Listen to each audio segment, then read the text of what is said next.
Gaza और Ukraine के बाद दुनिया में अब एक और युद्ध दे रहा है दस्तक। उत्तर कोरिया ने कचरे भरे गुब्बारों के बाद इस्तेमाल किया खास तकनीक। जीपीएस जैमिंग करके साउथ कोरिया की एयरलाइंस को कर दिया ठप। दोस्तों, इस वक्त पूरी दुनिया में जंग का दौर चल रहा है। एक तरफ जहां रूस यूक्रेन में भिड़ंत हो रही है, वहीं दूसरी तरफ इजराइल और हमास के बीच जंग चल रही है। इजराइल कई मोर्चों पे अकेले जंग लड़ रहा है, लेकिन इसके साथ ही एक और युद्ध की आहट सुनाई दे रही है। उत्तर कोरिया और दक्षिण कोरिया के बीच तनाव बना हुआ है। दोनों एक दूसरे से भिड़ने को तैयार हैं। उत्तर कोरिया लगातार मिसाइलों का टेस्ट करके दक्षिण कोरिया पर दबाव बनाने की कोशिश कर रहा है, जबकि वो कचरे भरे गुब्बारे भेजकर दक्षिण कोरिया की एयरलाइंस को ठप कर देता है। ऐसा वो कई बार कर चुका है, लेकिन इस बार तो उसने एक खास तकनीक का इस्तेमाल करके दक्षिण कोरिया की चिंता बढ़ा दी है। दरअसल उत्तर कोरिया ने इस बार जीपीएस जैमिंग तकनीक का इस्तेमाल किया है, जिससे दक्षिण कोरिया के यात्री विमानों के साथ साथ सैन्य विमानों पर भी खतरा मंडरा रहा है।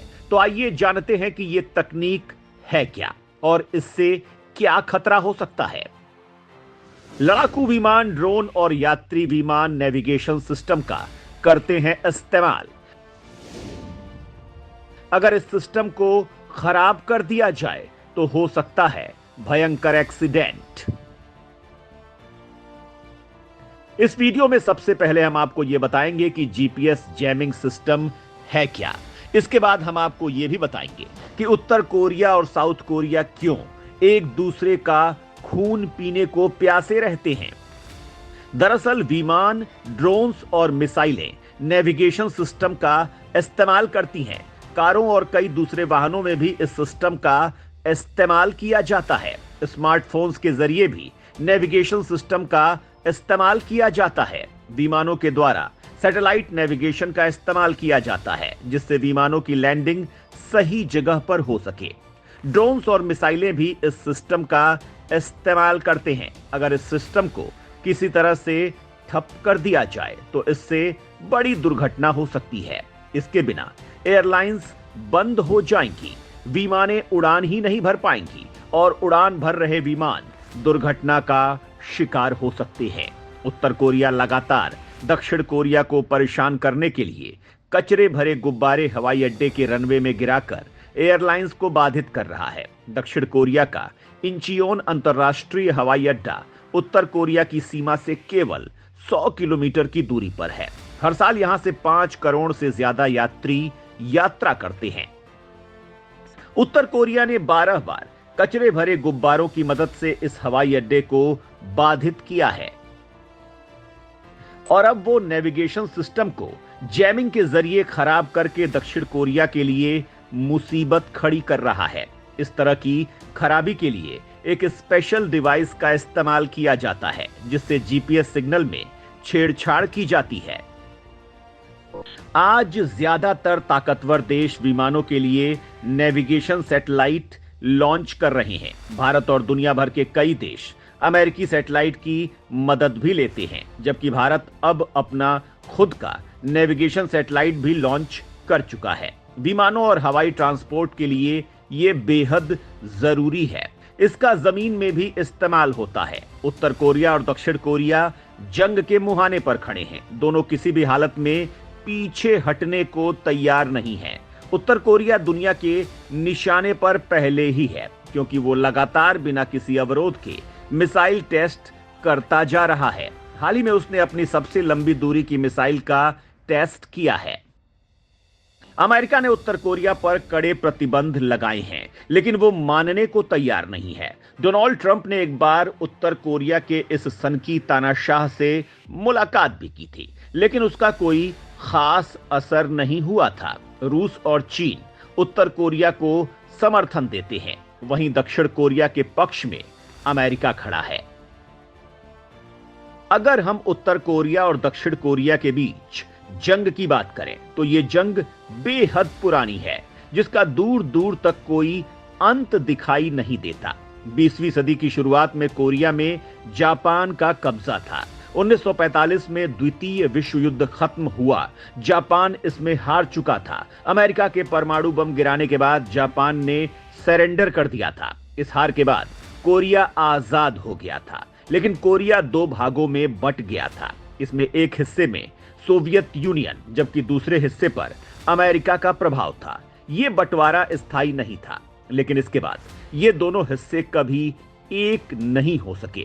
1948 में ये दोनों हिस्से घोषित रूप से अलग हो गए। विभाजन के बाद भी दोनों में तनाव बढ़ता गया।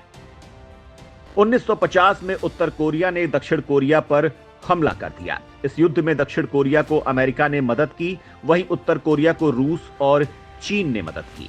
27 जुलाई 1953 को दोनों देशों के बीच युद्ध विराम हुआ, लेकिन अभी भी दोनों देश एक दूसरे के खिलाफ हमेशा खड़े रहते हैं। दोनों देशों की राजनीतिक विचारधारा अलग है।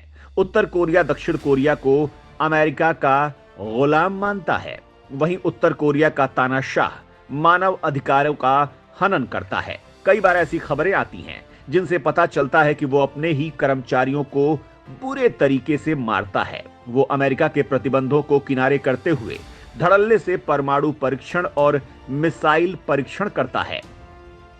वो चीन और रूस से अपनी जरूरत की चीजें खरीदता है। अमेरिका द्वारा प्रतिबंध लगाए जाने के बाद कोई भी देश उससे रिश्ता नहीं रखता है। उत्तर कोरिया ने पाकिस्तान को भी मिसाइल तकनीक दी है। हाल ही में उत्तर कोरिया ने रूस को सैन्य मदद की है। वैसे जो भी देश गुलाम हुए, उन देशों का बुरा हाल हुआ है। भारत को भी गुलामी की वजह से ही अंग्रेजों ने दो टुकड़ों में तोड़ दिया था, और आज तक भारत पाकिस्तान दुश्मन है। इसके पीछे पश्चिम की बहुत बड़ी नीति है। वो पूरी दुनिया में अशांति कायम रखना चाहते हैं, जिससे कि उनकी हुकूमत बरकरार रहे और उनके हथियार बिकते रहें। यूरोप के खिलाफ कोई देश ताकतवर न हो पाए, लेकिन इन सब के बाद भी भारत लगातार तेजी से अपने विकास को गति दे रहा है। आज भारत दुनिया के सबसे ताकतवर देशों में से एक बन चुका है। अमेरिका और यूरोप की साजिशों के बाद भी भारत लगातार आगे बढ़ता रहा, और आज वो अंतरिक्ष से लेकर अर्थव्यवस्था में दुनिया की बहुत बड़ी ताकत बन चुका है। खुद अमेरिका की हर बड़ी कंपनी के शीर्ष में भारतीय बैठे हुए हैं, और ब्रिटेन हो या अमेरिका, भारत के लोग यहाँ की राजनीति में भी अपना दम दिखा रहे हैं। कमला हैरिस उपराष्ट्रपति रह चुकी हैं। उन्होंने राष्ट्रपति पद का चुनाव भी लड़ा था। भारत लगातार तकनीकियों में पकड़ बना रहा है, दुनिया भर से निवेश को आमंत्रित कर रहा है, जिससे भारत की अर्थव्यवस्था को मजबूत किया जा सके। आज भारत का विदेशी मुद्रा भंडार $700 बिलियन को पार कर चुका है। प्रधानमंत्री मोदी का लक्ष्य है कि इन 5 सालों में भारत को विश्व की तीसरी बड़ी अर्थव्यवस्था बनाना है। भारत को गुलाम बनाने वाले ब्रिटेन को भारत ने इकोनॉमी की रफ्तार में पहले ही पीछे छोड़ दिया है।